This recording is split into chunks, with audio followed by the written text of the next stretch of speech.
Mai sauraro Assalamu alaikum wa rahmatullahi ta'ala wa barakatu.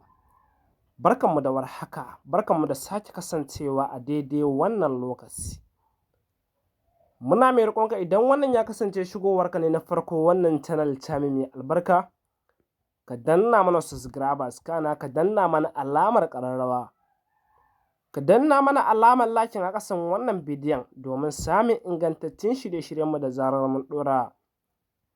Har yanzu dai mai sauraro an ce wasa farin girki, har yanzu dai muna shahararren season ɗin nan naku wanda kuka fi sani da Labarina. Shirin nan da kan ilmantar da masu tauraro kuma ya faɗakar da su. A yayin da ake ta ba ku gudunmawa domin a ga an kawo muku zaƙaƙan shirye-shiryenmu masu daɗi masu daɗin daɗaɗawa. Ku ci gaba da kasancewa da mu a daidai wannan lokaci ko kuma in ce a kowane lokaci. Kada ku manta kuna tare da Smart Hausa TV.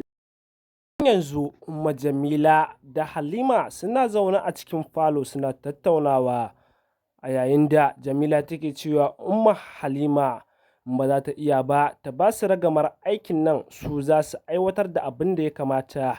A yayin da Umma Jamila take cewa ke Halima ki bar ganin cewa ke 'yar sarki ce, ni ma na kasance 'yar sarkin ce, kar ki ɗaga min kai ko kuma ki gaya min magana a nan gurin.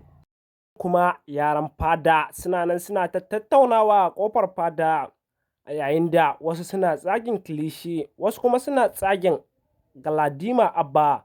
A yayin da yaran Galadima Abba suke cewa kilishi ba za ta taɓa hawa kujerar mulki ba, a yayin da su kuma yaran kilishi suke cewa ya kamata a daina zagan musu uwar ɗakinsu, a yayin da suke ta cece-kuce a kan cewa kilishi ita za ta yi mulkin wannan. Halin yanzu ga Sumayya ga kuma Abba ga kuma Rukayya, a yayin da Rukayya take cewa za ta tafi, ita kuma Sumayya tana kuka a kan cewa za ta bi ta su tafi tare. Shi kuma Abba ya hana Sumayya fita daga cikin gidan, a yayin da Sumayya take cewa Rukayya don Allah ta tsaya ta su tafi. Shi kuma Abba ya ce mata in dai za ta fita sai dai ta fita ba dai da izininsa ba, sai dai ta fita don zaman kanta. Baya kuma ga haka Sumayya mai sauraro idan baka manta ba, Sumayya ta kasance mata ce ga Abba, shi kuma Abba ya ƙi ya barta akan abin da take so. Ana wata ga wata ga kilishi ga kuma Abba, a yayin da kilishi take cewa Abba ya kamata ya durƙusa a ƙasan ƙafafuwarta ya nemi gafararta, a yayin da shi kuma Abba yake sanar mata da cewa shi fa ba zai iya wannan abin da take so ba.